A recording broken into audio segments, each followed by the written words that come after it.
Okay, ka-chicken farming. Sino sa inyo ang guilty sa ganito?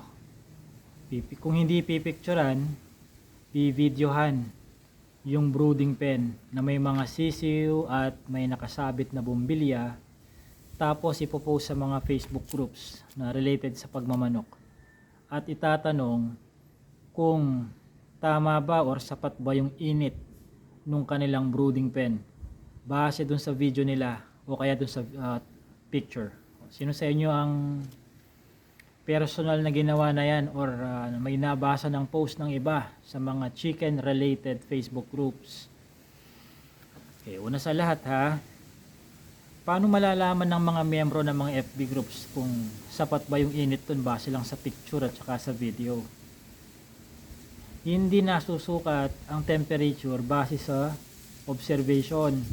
Nasusukat yan by using a thermometer, no? Sa pamamagitan ng pakiramdam, sense of touch, hindi sa mata. So, baliwala yan, whether picturean ninyo or video ninyo. Pangalawa, sino sa inyo yung guilty sa ganito din? Ang unang itinatanong sa mga FB groups ay kung ilang watts ang bombilya na dapat isabit bilang pampainit, traditional na heat source ng kanilang mga brooding pens. O, sino ang guilty sa ganyan? Or may nabasa ng post din ng iba? Baliktad din yun, no? Hindi nakabase sa watts or hindi dapat yung wattage ang tinatanong, no? Kasi conforme yan sa lugar. O, yung wattage na kailangan ng isang taga-Tarlac ay mas mababa kaysa dun sa wattage na kailangan ng taga-Baguio as far as pagpapainit ng brooding pen is concerned. Ang mahirap kasi dyan, no, yung mga tinatanong nyo, hindi rin nila naiisip na taga saan kaya itong nagtatanong na to, or parehas kaya kaming taga Baguio, or parehas kaya kaming taga Tarlac. O, minsan bato rin sila ng bato ng comment sa comment, no? Sasabihin, no, lagay mo lang dyan 30 watts, no? 30 watts pala para dun sa lamig na pambagyo. Pag 30 watts mo yan sa Tarlac, baka naman sobrang init na yan para dun sa mga sisiw, no? So ang magandang pagbasihan ninyo, kahit taga saan pa kayo, Pampanga kayo, Tarlac, Nueva Ecija, Baguio, Tuguegarao, Occidental Mindoro, Oriental Mindoro, or Davao, ang basihan dapat na lang dyan is yung kung ano ang range ng required temperature kapag kayo ay gumagamit pa ng traditional na brooding technique or yung traditional na pagpapainit ng mga brooding pens. Temperature range ang basihan. Kapag sa ulado ninyo, yung target na temperature range base sa kung ilang linggo na ang edad ng mga pinapainitan yung mga sisiw, kahit taga saan pa kayo, whether sa malamig na lugar kayo or sa mainit na lugar, wala nang kaso yon. Kasi, depende na lang ang sukat ng wattage ng mga incandescent bulbs ninyo doon sa kung sumobra na ba or kulang pa rin yung temperature na napoproduce nung kasalukuyang nakasabit yung bombilya dyan sa brooding pen sa loob nito. Sa unang linggo ng mga sisiw, ang target natin na temperature dyan ay between 33 hanggang 35 degrees centigrade. O, tandaan, galing yan sa hatcher na kung saan ang temperature ay between 36.8 to 37.5 degrees centigrade. So, ang target natin, pag nilabas natin yan sa ganung kainit na environment, ay dapat di masyadong malayo, no? Kaya 33 to 35 degrees centigrade. Ngayon, huwag nyo akong tatanungin kung ilang wattage ng incandescent bulb ang isasabit ninyo. Kasi hindi ko naman alam kung ano ang prevailing normal temperature kung nasaan man kayo ngayon. Hindi ako manghuhula, no? Ang gawin nyo ganito, magpasok kayo ng thermometer doon sa brooding pen ninyo. Pagkatapos, magsabit ka ng dalawang bukilya. Siyempre, dalawang incandescent bulb din ang ilalagay mo doon. umpisahan mo sa mababa muna, no? Tansyahin mo kung tigta 10 watts ba yan, so meron kang sumatotal 20 watts nun. Palipas ka ng 30 minutes, tingnan mo yung thermometer mo kung ano na yung, saan na pumalo yung kamay ng thermometer mo, no?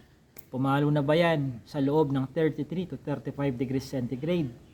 Kung pumalo na, edi maganda yung hula mo na 20 watts sumatotal. Ngayon, kung kulang pa, edi dagdagan mo yung wattage ng isang bombilya, kaya yung dalawa. Bakit dalawa sinasabi kong bombilya dito? Bakit di na lang single na bombilya na 20 watts kaagad? Paano ko napundi yan? Pwede magdamag kang walang ilaw, magdamag na walang ilaw yung mga sisiw mo, no? Mareremedyohan mo na lang pagkagising mo, no? Kung dalawa yan, at least hindi totally patay ang heat source nila. Kaya dalawa, no? Now, paano naman kung dun sa unang hula mo sumobra ang wattage? So, di bawasan mo nun. Either yung dalawa, bawasan mo, or yung isa lang, no? So, magi-stay yung isa as 10 watts, siguro yung isa, mga 3 watts na lang, no? Kapain mo lang kung saang wattage combination papasok doon sa target range mo. So, ganun ang pagde-decide sa ganyang usapin as far as traditional heat source of brooding pens is concerned, no? So hindi nakadepende doon sa huwag kayong maghahanap ng default na sagot na kailangan 10 watts o kailangan 20 watts kasi relatibo yan doon sa temperature sa paligid na sa inyo, doon sa temperature sa lugar ninyo. Okay? So, ganun, no? Ganun ang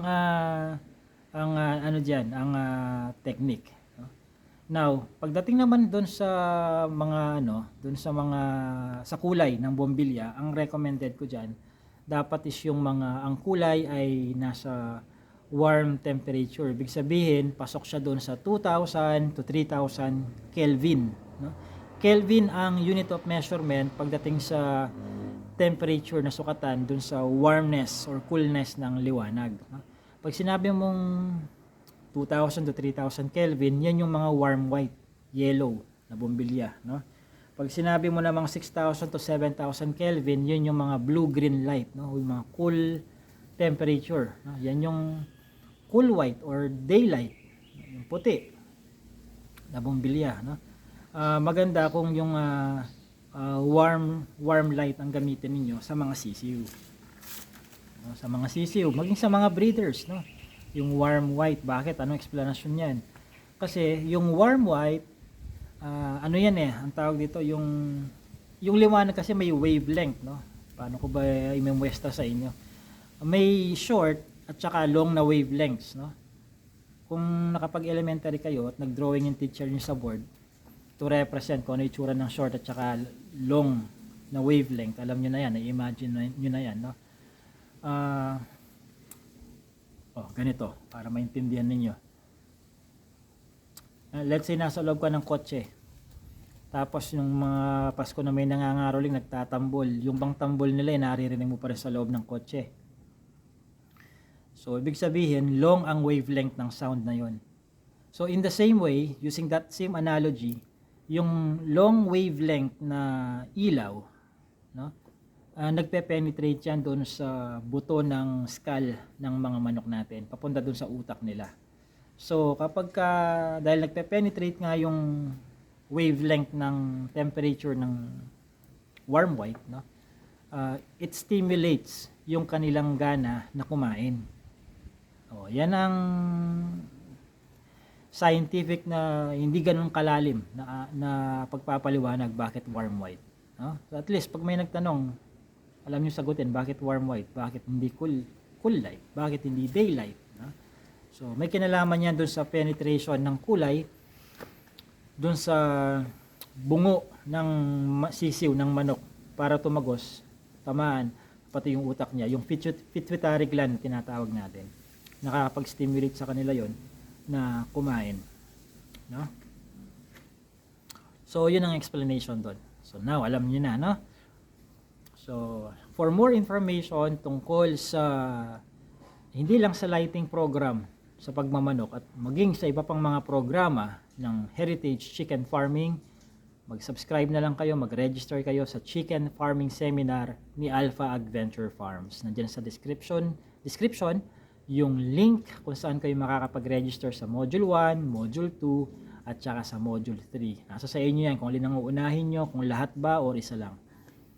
This has been JC De Guzman of Alpha Adventure Farms.